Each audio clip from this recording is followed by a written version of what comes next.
तो आज का हमारा टॉपिक है the concept of potential energy. इस टॉपिक में हम पढ़ने वाले हैं पोटेंशियल एनर्जी के बारे में। पोटेंशियल एनर्जी है क्या? पोटेंशियल एनर्जी एक प्रकार की स्टोर्ड एनर्जी होती है। पोटेंशियल एनर्जी क्या है? एक प्रकार की स्टोर्ड एनर्जी है। स्टोर्ड एनर्जी, तो ये एक प्रकार की स्टोर्ड एनर्जी होती है।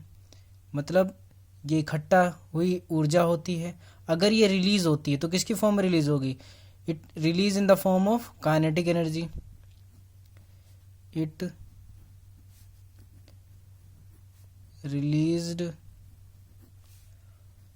In the form of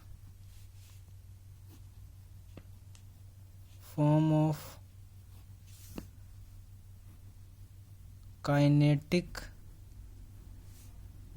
energy.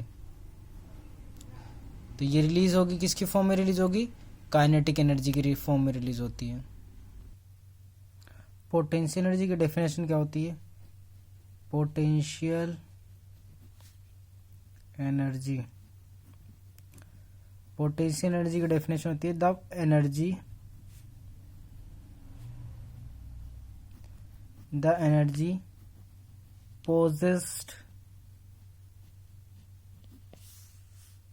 possessed by change position or configuration of object is called potential energy. Object की पोजीशन और शेप चेंज होने की वजह से जो एनर्जी प्रोड्यूस होती है उसे हम क्या बोलते हैं? पोटेंशियल एनर्जी बोलते हैं। और ये जब रिलीज होती है तो किसकी फॉर्म में रिलीज होती है? काइनेटिक एनर्जी की फॉर्म में रिलीज होती है। तो ये पोटेंशियल एनर्जी की डेफिनेशन है। अगर हम किसी ऑब्जेक्ट को अर्थ से ऊपर लेके आते हैं तो उसके अंदर कौन सी एनर्जी होती है? उसको बोलते हैं ग्रेविटेशनल पोटेंशियल एनर्जी। वो क्या होती है? ग्रेविटेशनल पोटेंशियल एनर्जी कहलाती है। Gravitational potential energy. Gravitational potential energy की डेफिनेशन क्या बनेगी? The energy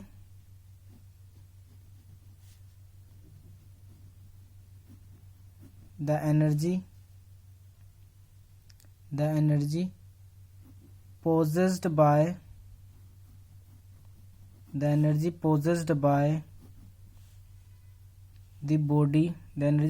the body virtue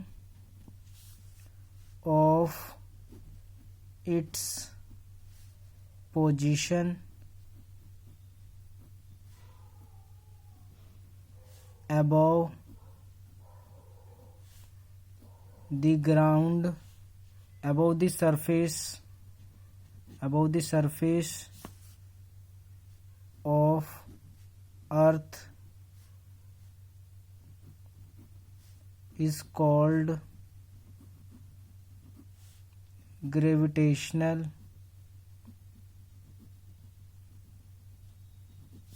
potential energy।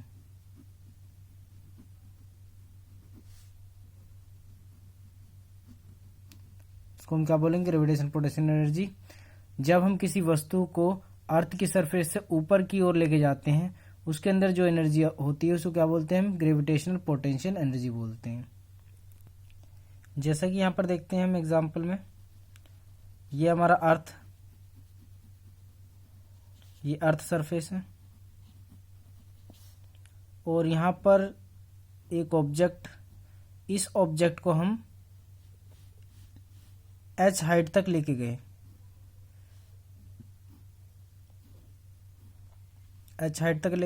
इस ऑब्जेक्ट में मास होगा, मास m, और हाइट इसकी h।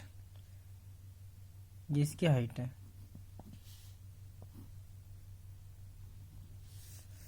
अब हमें ये पता करना है हमने कितना कार्य किया। इस ऑब्जेक्ट पे हमने कार्य कितना किया। तो कार्य का फॉर्मूला क्या होता है, W बराबर F into S cos theta. यहाँ पर जो वर्क हो रहा है अगेंस्ट ग्रेविटी हो रही है, और ग्रेविटी वर्क कर रही है किस पर, डाउनवर्ड की तरफ, जिसका फॉर्मूला होता है F इक्वल टू mg। तो ये डाउनवर्ड वर्क कर रहा है, ग्रेविटी डाउनवर्ड लग रहा है, और हम डिस्प्लेसमेंट कहाँ कर रहे हैं, ऊपर की तरफ।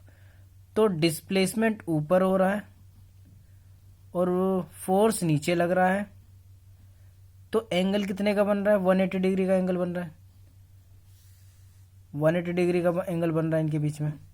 तो यहाँ पर जो फोर्स लग रहा है ग्रेविटी का वो कितना लग रहा है, mg। f की जगह क्या लिख सकते हैं हम, mg इंटू s की जगह क्या, डिस्टेंस h, हाइट h लिख सकते हैं s की जगह, two cos 180 degree, cos 180 degree. यहाँ पर देखते हैं mg h into cos 180 degree का मान कितना होता है, -1। कोस 180 डिग्री का मान होता है -1, कोस 180 डिग्री बराबर -1 होता है।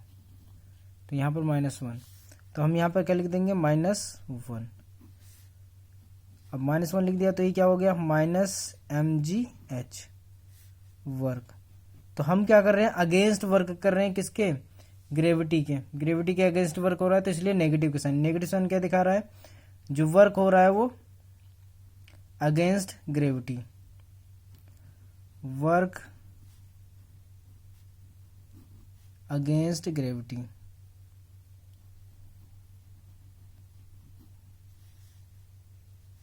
Gravity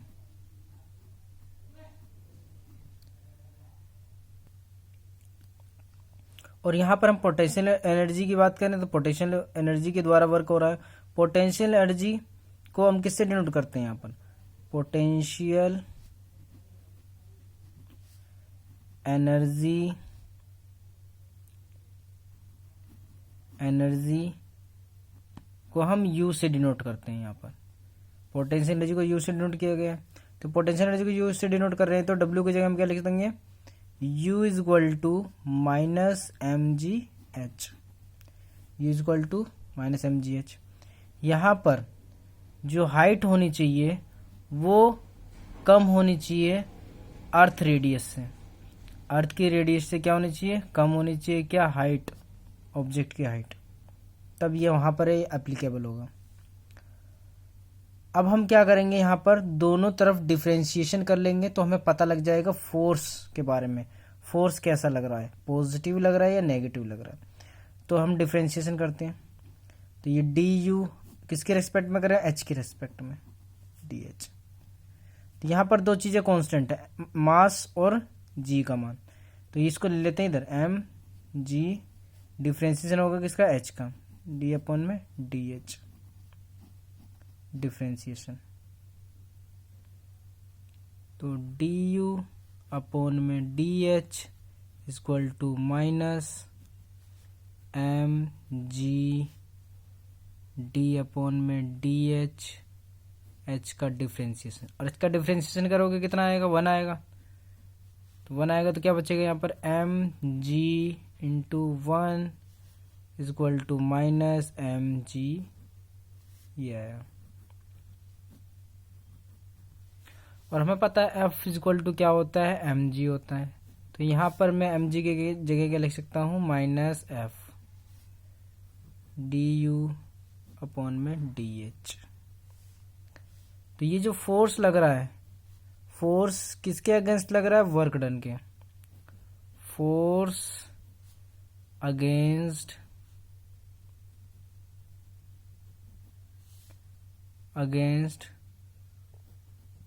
work done. वर्क हम ऊपर की तरफ कर रहे हैं लेकिन फोर्स कहाँ लग रहा है, उसका डाउनवर्ड लग रहा है। ग्रेविटेशनल फोर्स कहाँ लग रहा होगा, डाउनवर्ड लग रहा है। तो ये बताता है कि जो फोर्स लग रहा है वो डाउनवर्ड लग रहा है। वर्क तुम ऊपर कर रहे हो, ऊपर की तरफ ले जाने में, और फोर्स कहाँ लग रहा है, उसका डाउनवर्ड लग रहा है। अगर हम उस ऑब्जेक्ट को रिलीज कर दें तब क्या होगा, ऑब्जेक्ट को रिलीज करने से क्या होगा, व्हेन release the ball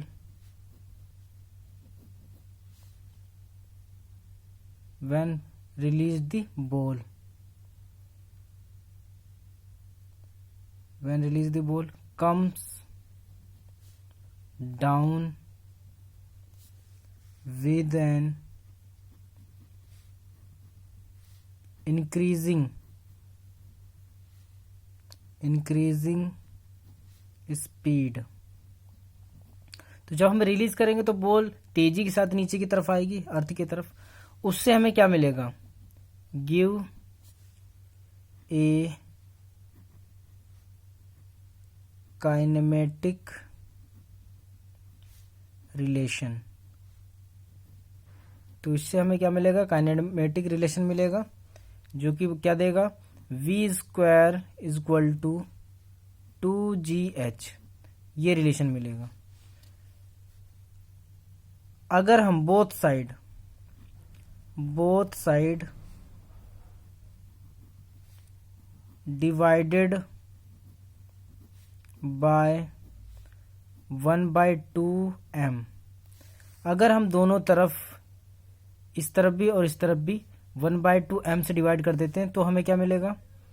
तो हम क्या करेंगे? डिवाइड कर लेते हैं 1/2m v² equal to 1/2m into 2gh। तो यहाँ से 2 से कैंसिल, बचा क्या? mgh, और यहाँ पर 1/2mv²। और 1/2mv² किसका फॉर्मूला होता है? 1/2mv² होता है काइनेटिक एनर्जी का फॉर्मूला। तो ये काइनेटिक एनर्जी का, और mgh किसका होता है? पोटेंशियल एनर्जी का। तो ये इससे ये प्रूव हो गया कि अगर कोई बॉल रिलीज होती है, डाउनवर्ड जाती है अर्थ की तरफ, नीचे की तरफ आती है, तो वहां पर जो पोटेंशियल एनर्जी होगा वो बराबर होगा काइनेटिक एनर्जी का। ये काइनेटिक एनर्जी बराबर होगी पोटेंशियल एनर्जी का। जितनी काइनेटिक एनर्जी उतनी ही पोटेंशियल एनर्जी। ये यहाँ से हमें पता लगता है। यहाँ पर ग्रेविटेशनल पोटेंशियल एनर्जी जो है एक प्रकार की कौन सी एनर्जी है? ये है तुम्हारी कंजर्वेटिव एनर्जी बोल सकते हो, या फिर कंजर्वेटिव फोर्स एक प्रकार से एक्ट करता है। तो कंजर्वेटिव फोर्स होता क्या है? Conservative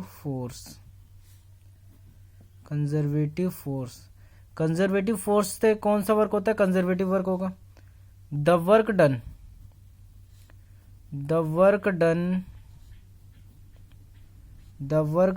by the force which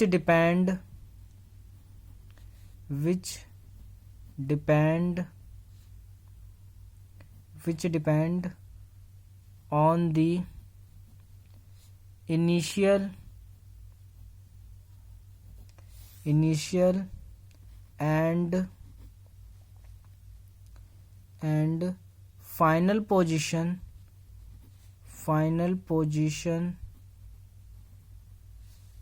of object,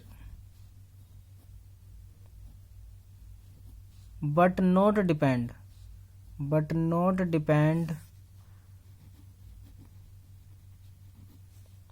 path is called conservative force. उसे क्या बोलते हैं हम? Conservative force. वह फोर्स जो डिपेंड नहीं करता किसी भी पाथ पर, बट डिपेंड करेगा initial and final position of object. ठीक है, तो उसे क्या बोलेंगे? Conservative force. और हमारा जो ग्रेविटेशनल फोर्स होता है, ग्रेविटेशनल फोर्स जो होता है वो कौन सा होता है? कंजर्वेटिव फोर्स होता है। और इलेक्ट्रिक फोर्स भी कैसा होता है? कंजर्वेटिव। और मैग्नेटिक फोर्स भी कैसा होता है? कंजर्वेटिव। तो ये होता है हमारा कंजर्वेटिव फोर्स, जो कि पाथ पे डिपेंड नहीं करेगा, लेकिन डिपेंड करेगा किस पे, initial and final position of object. अब हम देखते हैं कंजर्वेटिव फोर्स से कंजर्वेटिव वर्क कैसे निकाला जाए, इसको कैसे हम निकालेंगे। तो एक बार कंजर्वेटिव फोर्स को देख लेते हैं। मान लो ये ऑब्जेक्ट है, इसको तुम यहां से यहां लेके गए, जब यहां से यहां लेके गए तो इसके अंदर क्या आ गई होगी, पोटेंशियल एनर्जी आ गई होगी। मान लो इस ऑब्जेक्ट को मैं ऐसे ना ले जाकर इस रास्ते से ऐसे करता हुआ यहां पर लाया, तब इसके अंदर पोटेंशियल एनर्जी क्या होगी, जो यहां से यहां तक लाने में हुई होगी वो यहां से यहां तक, क्योंकि हाइट तो सेम है, हाइट सेम है, मास सेम है, सब कुछ सेम है। तो इसका मतलब जो एनर्जी इसके पास होगी वो यहां से ले जाने में, डायरेक्ट ले जाने में, वो चाहे तुम यहां से लेके जाओ तब भी उतनी एनर्जी होगी। वेलोसिटी, जब ये नीचे गिर रहा होगा तो इसके अंदर वेलोसिटी क्या आएगी, वही आएगी, v²= 2gh, यही आएगा वेलोसिटी यहाँ से गिराने पर। चाहे यहाँ से लेके जाओगे, यहाँ से गिराओगे तब भी वही एनर्जी आएगी। तो इसका मतलब क्या होती है, वेलोसिटी भी सेम रहेगी, एनर्जी भी इसके पास सेम रहेगी। तो ये पाथ पर डिपेंड नहीं करता, कंजर्वेटिव फोर्स पाथ पर डिपेंड नहीं करता, ना ही कंजर्वेटिव वर्क पाथ पर डिपेंड करेगा। अब हम वर्क निकालने वाले हैं, कंजर्वेटिव वर्क कैसे निकाला जाए। तो कंजर्वेटिव वर्क निकालने के लिए हमने ये इक्वेशन बनाई थी, ये इक्वेशन है du/dh = -f। इसी इक्वेशन को हम क्या करते हैं, यूज करते हैं।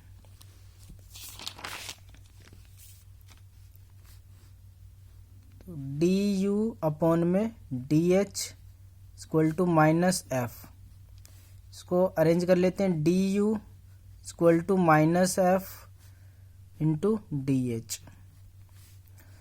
दोनों तरफ क्या करते हैं, इंटीग्रेशन कर देते हैं, u/i uf integration, both side हम इंटीग्रेशन करेंगे। इसको इंटीग्रेशन करोगे, इसका तो क्या आ जाएगा, वर्क आ जाएगा, इंटीग्रेशन करने पर वर्क। इसका इंटीग्रेशन करोगे तो क्या हो जाएगा, uf -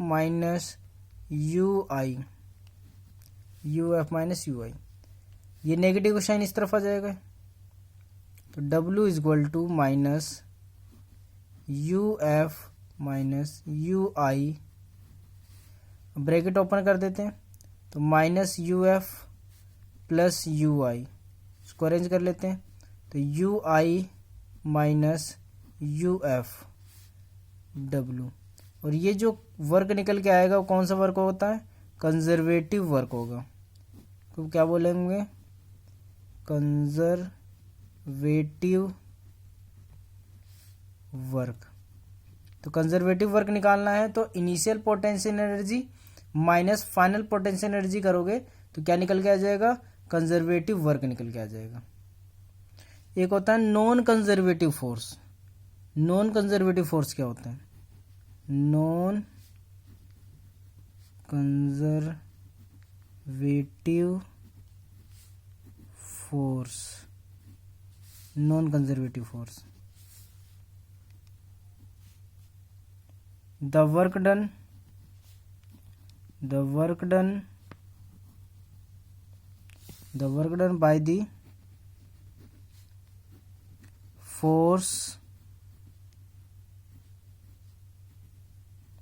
the work done by the force,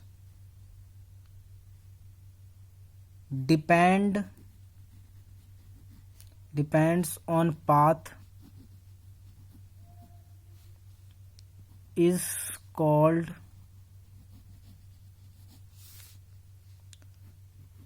non-conservative force, conservative force, non-conservative force। Non conservative force का एग्जांपल है फ्रैक्शनल फोर्स,